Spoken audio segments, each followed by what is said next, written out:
राघव और ऋषभ दोनों बहुत अच्छे दोस्त थे। दोनों बचपन से ही एक साथ पले बढ़े। दोनों को एक दूसरे के घरों में एक समान प्यार और दुलार मिलता था।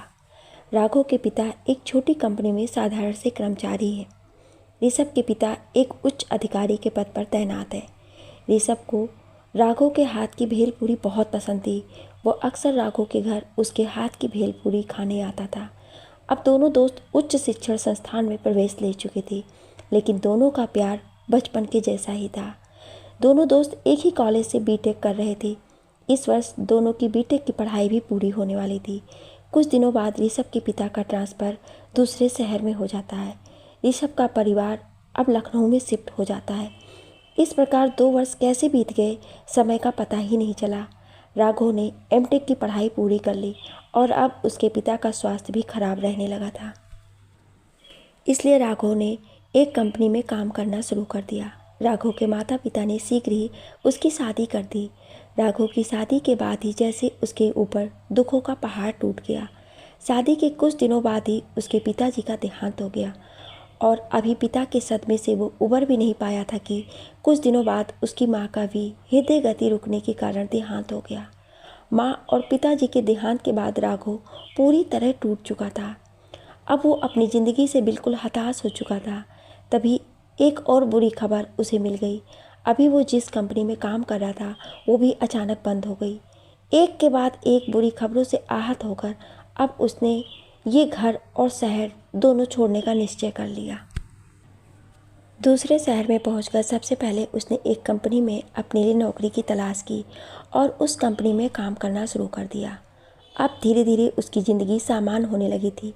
कुछ दिनों बाद उसे एक पुत्र रत्न की प्राप्ति हो गई। राघव अपनी पत्नी और बच्चे के साथ खुश रहने लगा। तभी एक दिन वो अपनी कंपनी में काम करने गया तो पता चला हड़ताल के कारण कंपनी में ताला लग गया है। कंपनी मालिक ने कर्मचारियों के हड़ताल की खबर से कंपनी ही बंद करने का निर्णय ले लिया और सभी कर्मचारियों का जो वेतन रह गया था उसे देकर छुट्टी कर दिया। राघव अपने लिए नए काम का इंतजाम करने में लग गया, लेकिन काफ़ी दिन व्यतीत होने के पश्चात भी उसे काम नहीं मिला। घर में खाने के लिए परेशानी होने लगी।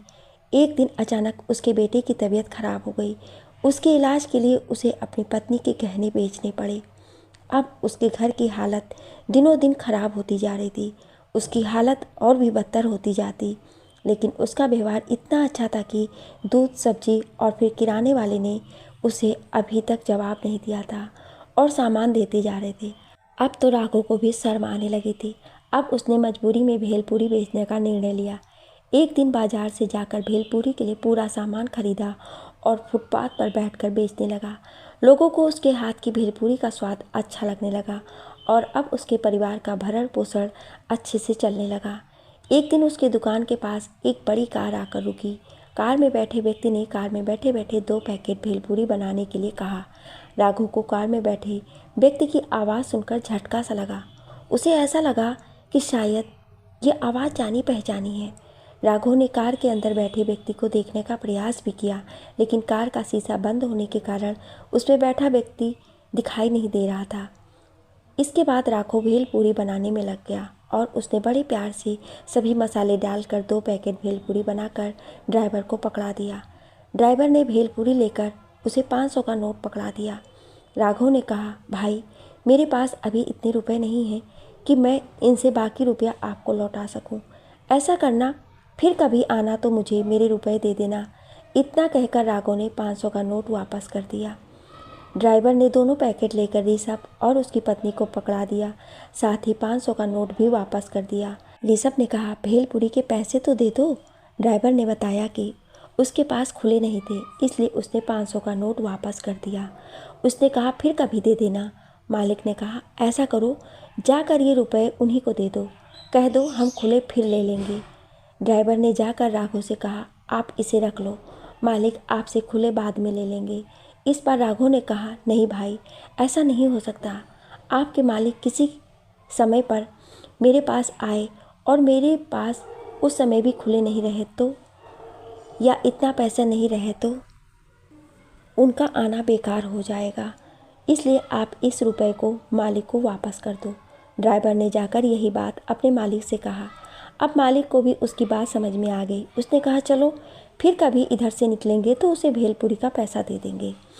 ड्राइवर गाड़ी लेकर चल देता है। मालिक ने जैसे ही पैकेट खोलकर भेलपुरी मुंह में डाला तो वह आश्चर्यचकित रह गया। ऐसी भेलपुरी केवल राघव बनाता था। यहाँ ऐसी भेलपुरी मैंने कभी नहीं खाई। इसके मसाले में वही स्वाद है जो राघव डालता था। वह भेलपुरी खाता जा रहा था और राघव के बारे में सोचता जा रहा था। कई तरह के विचार उसके मन में आने लगे। उसकी पत्नी ने अपना पैकेट अभी खोला भी नहीं था। ऋषभ ने अपना पूरा पैकेट ख़त्म कर दिया और घर पहुंचकर बार बार उसी भेलपुरी वाले के बारे में सोचता जा रहा था। इस शहर में करीब 2 वर्ष से वो रह रहा था, लेकिन भेलपुरी का ऐसा स्वाद उसे कहीं नहीं मिला। लेकिन आज वो स्वाद उसे परेशान कर रहा था। ऋषभ सुबह जल्दी जल्दी उठा और ऑफिस टाइम से पहले तैयार हो गया।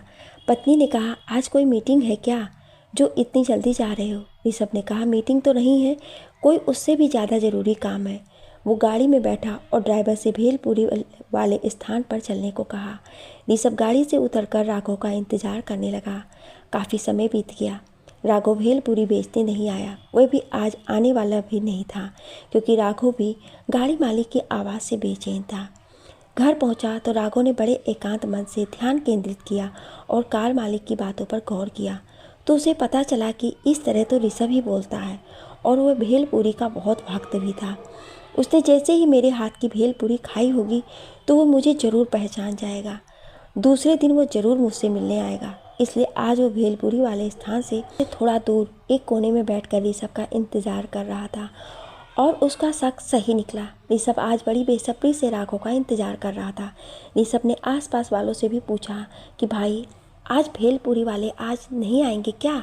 उन लोगों ने बताया, आज तक तो ऐसा कभी नहीं हुआ है। सुबह 8 बजे घड़ी के टाइम वो आ जाता था और रात को 8 बजे ही घड़ी के टाइम से ही यहाँ से जाता था। आज पहली बार ऐसा हुआ है कि वो ना तो आया है और ना किसी से कुछ बताया है। बेचारा किस्मत का मारा है, इतना पढ़ा लिखा होकर भी भेलपुरी बेच रहा है। ऋषभ के कंपनी से बार बार फ़ोन आ रहा था। उससे आज काफ़ी लेट भी हो गया था। ऋषभ मजबूरन गाड़ी में बैठा कंपनी के लिए चल दिया। आज वो कंपनी में जनरल मैनेजर के पद पर कार्यरत है। कंपनी की पूरी जिम्मेदारी कंपनी मालिक ने उसी के कंधे पर दे रखी है। गाड़ी में बैठकर वो बार बार राघव के बारे में ही सोच रहा था। तभी अचानक उसके दिमाग में ख्याल आया कि जब मैं ड्राइवर से भेलपुरी के लिए कह रहा था तो राघव ने मेरी आवाज़ अवश्य सुन लिया होगा और मुझे पहचान भी गया होगा। आज अपनी स्थिति को छुपाने के लिए वो भेलपुरी बेचने नहीं आया। उसे मालूम था कि भेलपुरी खाते ही उसके स्वाद से मैं उसे अवश्य पहचान लूँगा। अब ऋषभ ने राघव से सीधे मिलने का विचार त्याग दिया और उसके स्वाभिमान को ठेस पहुंचाना उचित नहीं समझा। घर पर आकर इस सोच में डूब गया कि किस प्रकार राघव की सहायता करे और उसे पता भी ना चले कि मैंने उसकी सहायता की है। ऋषभ को इस प्रकार से चिंतित देखकर उसकी पत्नी ने ऋषभ से पूछा, क्या बात है, आज आपकी तबीयत ठीक नहीं लग रही है?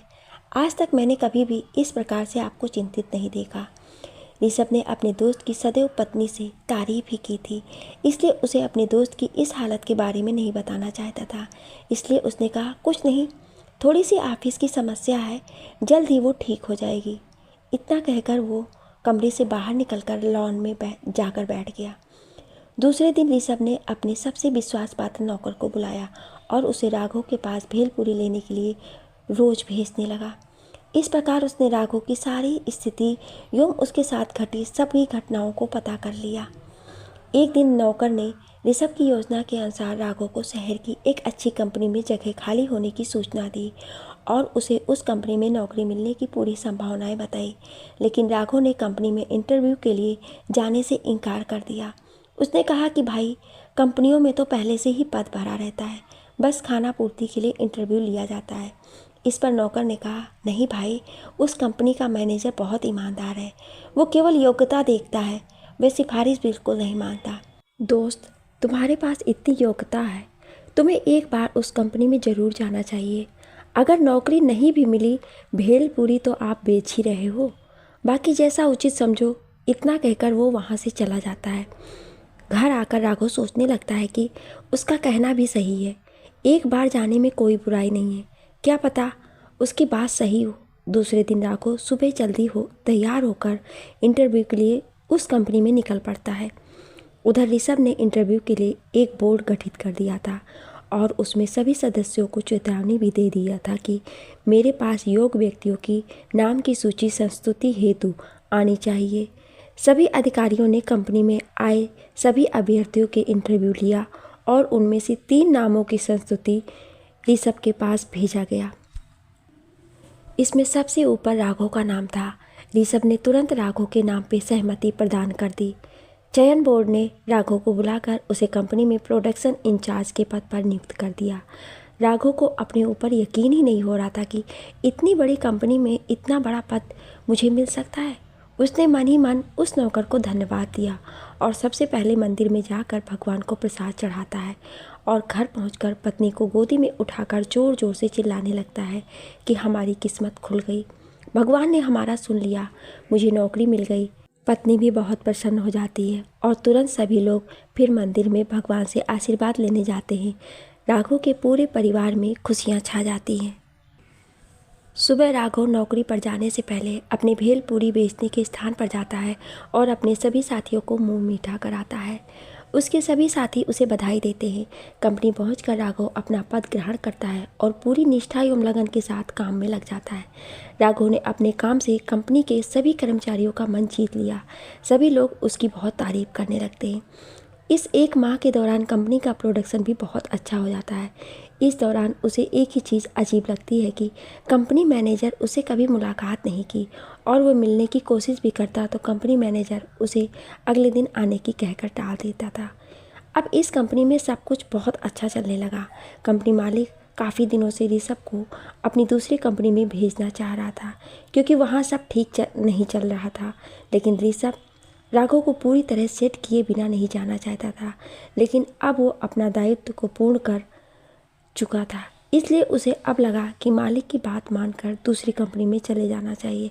इसमें राघव की ही भलाई है क्योंकि मैं उससे अब और ज़्यादा दिन नहीं बच पाऊँगा। एक ना एक दिन मेरी मुलाकात उससे अवश्य हो जाएगी और यदि मैं इस कंपनी से चला जाता हूँ तो राघव के काम से खुश होकर कंपनी मालिक उसे मेरा पद दे सकते हैं।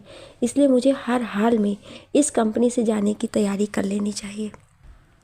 इसलिए ऋषभ ने अपने पद की संस्तुति कंपनी मालिक से राघव के लिए करके वह दूसरी कंपनी में चला जाता है। कंपनी मालिक ने भी ऋषभ की संस्तुति के आधार पर राघव को उस कंपनी का जनरल मैनेजर बना देता है। राघव को जब ये पता चलता है कि उसका प्रमोशन जनरल मैनेजर के पद पर हो गया है तो उसे खुशी भी होती है और अजीब भी लगता है क्योंकि ये प्रमोशन पुराने जनरल मैनेजर की संस्तुति के कारण मिला है। वो मन ही मन सोचता है कि जो जनरल मैनेजर मुझसे मिलना भी उचित नहीं समझा उसने मेरे लिए जनरल मैनेजर के पद की संस्तुति कैसे कर दी। लेकिन खुशी इतनी बड़ी थी कि वह सब कुछ भूल कर सभी कर्मचारियों से बधाई लेने में जुट जाता है। इस प्रकार धीरे धीरे 2 वर्ष व्यतीत हो जाते हैं। राघव ने जब से कंपनी में मैनेजर का पद संभाला, कंपनी के प्रोडक्शन में दिनों दिन प्रगति होने लगी। कंपनी का फ़ायदा कई गुना बढ़ गया। अगले माह सभी कंपनियों की वार्षिक प्रगति के आधार पर सर्वश्रेष्ठ कंपनी के खिताब की घोषणा होनी है। राघव भी खिताब जीतने के प्रयास में जुट जाता है। इस वर्ष सर्वश्रेष्ठ कंपनी का खिताब उसको मिलने की पूरी संभावना है। राघव चपरासी को बुलाकर पिछले वर्ष वार्षिक पुरस्कार हेतु भेजी गई फाइल मंगाता है। नौकर जाकर अलमारी से फाइल निकाल कर लाता है और कहता है, साहब पिछले वाले सर भी इस पुरस्कार के लिए बहुत प्रयास किए थे और उसे हर हाल में जीतना भी चाहते थे, लेकिन उनकी किस्मत ही खराब रहती है। पिछले 2-3 वर्षों में वे किसी न किसी कारण सर्वश्रेष्ठ कंपनी का पुरस्कार पाते पाते रह जाते हैं और पुरस्कार मिले भी तो कैसे। मालिक जिस कंपनी की हालत ख़राब होती है उसी में उन्हें भेज देते हैं। उन बेचारे का सारा समय तो कंपनी की हालत सुधारने में ही लग जाता है। जब कंपनी की हालत सही हो जाती है तो उनका ट्रांसफ़र हो जाता है और पुरस्कार कोई और जीत लेता है। राघव ने नौकर को अपने पास बुलाया, तुम उदास ना हो, पिछले बड़े साहब का सबसे बड़ा पुरस्कार उनकी ईमानदारी लगन है और इससे बड़ा पुरस्कार और कोई नहीं है। सब तो वर्ष में एक बार ही पुरस्कार जीतते हैं, उन्हें तो ये पुरस्कार वर्ष में कई बार मिलता है, इसलिए उनसे बड़ा विजेता दूसरा कोई नहीं है। चपरासी ने भी कहा, ये बात तो सर आपकी बिल्कुल सही है। पिछले वाले सर दिल के बहुत अच्छे थे, मैंने आज तक ऐसा अफसर कभी नहीं देखा। राघव ने कहा, मुझसे तो कोई आपको परेशानी नहीं है। चपरासी ने कहा, नहीं साहब आप भी बहुत अच्छे हैं। राघव ने हंसते हुए कहा, अरे मैं तो मजाक कर रहा था। धीरे धीरे समय बीतता गया। आज वो दिन जिसका सभी कंपनी के जनरल मैनेजरों को इंतज़ार रहता है आ ही गया। आज सबसे टॉप मोस्ट कंपनी को सर्वश्रेष्ठ कंपनी का पुरस्कार मिलने वाला है। राघव को पूरा विश्वास है इस बार ये पुरस्कार वही जीतेगा। राघव वार्षिक कार्यक्रम में शामिल होने के लिए निकलने वाला था, तभी उसे कुछ जरूरी पेपर का ध्यान आता है। वह उसे लेने ऑफिस में जाता है और ऑफिस के अंदर पहुंचकर कागज़ को ढूंढने लगता है। तभी दराज में चिपका हुआ एक फ़ोटोग्राफ उसके हाथ लगता है और उस फोटोग्राफ को देखते ही राघव आश्चर्यचकित रह जाता है, क्योंकि फ़ोटोग्राफ उसके कॉलेज के समय का था। अब उसे सब कुछ समझ में आ जाता है कि वह पिछला बड़ा साहब उससे क्यों नहीं मिला। राघव समझ जाता है कि मैं ऋषभ से छुप रहा था, उसको ये पता चल गया होगा, इसलिए उसने भी मुझसे ना मिलने का निर्णय किया होगा। ये सब सोचकर उसके आंखों से आंसुओं की धारा बहने लगती है। अपने दोस्त के इस त्याग पर वह बहुत ही भावुक हो जाता है।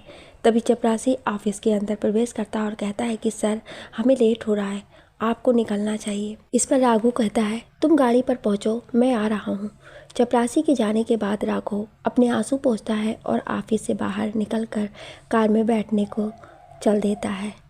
वार्षिक कार्यक्रम में पहुंचकर सबसे पहले ये पता करता है कि इस वर्ष टॉप मोस्ट पर कौन कौन सी कंपनी है।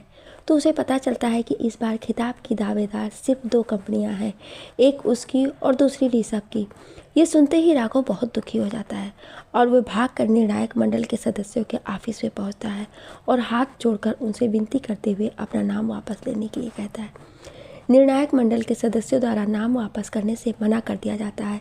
इस पर राघव रोने लगता है और गिड़गिड़ाते हुए कहता है, मेरा दोस्त मेरे लिए भगवान के समान है, मैं अपने दोस्त से कंपैरिजन नहीं कर सकता, आप मेरा नाम हटाने की कृपा करें।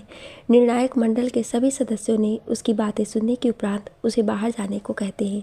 उन लोगों को आज अपने ऊपर विश्वास ही नहीं हो रहा था कि ऐसी भी दोस्ती हो सकती है। ऐसा तो सिर्फ कहानियों और फिल्मों में ही होता है, जहाँ एक दोस्त दूसरे दोस्त के लिए अपनी जान देने के लिए तैयार रहता है। क्योंकि राघव के आने से कुछ देर पहले ही ऋषभ भी निर्णायक मंडल के सदस्यों से वही बातें कह चुका था जो अभी अभी राघव ने कही थी, और वो भी अपना नाम वापस लेने के लिए विनती कर रहा था। राघव और ऋषभ दोनों अपनी अपनी गाड़ी में जाकर बैठ जाते हैं और अपने दोस्त के नाम की घोषणा होने का इंतज़ार करते हैं। वो सोचते हैं कि जैसे ही उसके दोस्त का नाम अनाउंस होगा वे तुरंत अपने घर की ओर निकल जाएंगे। लेकिन ये क्या हुआ, निर्णायक मंडल ने इस बार एक नहीं 2 कंपनियों को सर्वश्रेष्ठ पुरस्कार के लिए चुना है।